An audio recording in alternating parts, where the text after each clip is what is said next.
বর্তমান বিশ্বের সবচেয়ে ক্ষমতাধর যে ব্যক্তি তিনি হচ্ছেন মার্কিন যুক্তরাষ্ট্রের প্রেসিডেন্ট ডোনাল্ড ট্রাম্প। আবার এই ডোনাল্ড ট্রাম্পও কিন্তু কোনো কোনো ব্যক্তির অনেক ভক্ত।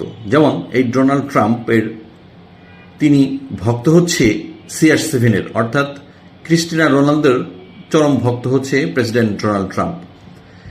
President Donald Trump Cristiano Ronaldo সম্পর্কে বলেছেন যে CR7-কে সর্বকালের সেরা আখ্যা দিয়ে ট্রাম্প বলেছেন, রোনালদো তুমি সর্বকালের সেরা, আমেরিকা তোমাকে চায়, এভাবেই চালিয়ে যাও, শীঘ্রই এখানে তোমাকে আমরা দেখতে চাই। প্রেসিডেন্ট ডোনাল্ড ট্রাম্প এই কথাটি কখন বলেছেন? যখন ইতিহাদের সঙ্গে 1-1 গোলে ড্র করে আল হিলাল। খেলার পর ম্যাচ সেরা রোনালদো সামাজিক যোগাযোগ মাধ্যমে নিজের অ্যাকাউন্টে লেখেন, যেখানে আমাদের থাকার কথা আবার সেখানেই ফিরেছি।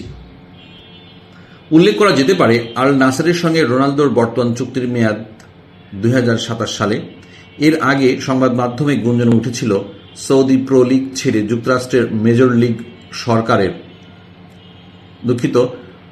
সৌদি প্রো লিগ ছেড়ে যুক্তরাষ্ট্রের মেজর লিগ সকারের কোনো ক্লাবে যোগ দিতে পারেন রোনালদো। ট্রাম্প সেই আশায় রোনালদোকে যুক্তরাষ্ট্রে যেতে বলেন, নাকি যুক্তরাষ্ট্র ফুটবল প্রসঙ্গে এ কথা বলেছেন তা নিশ্চিত নয়। যুক্তরাষ্ট্র, কানাডা, মেক্সিকো এবার বিশ্বকাপ ফুটবলের আয়োজক। আগামী 11 জুন থেকে শুরু হবে এই মহাবিশ্বের মহা টুর্নামেন্ট। সুধী মণ্ডলী, ভিডিওটি ভালো লাগলে অবশ্যই লাইক, কমেন্ট, শেয়ার করবেন এবং সাবস্ক্রাইব করবেন। ধন্যবাদ।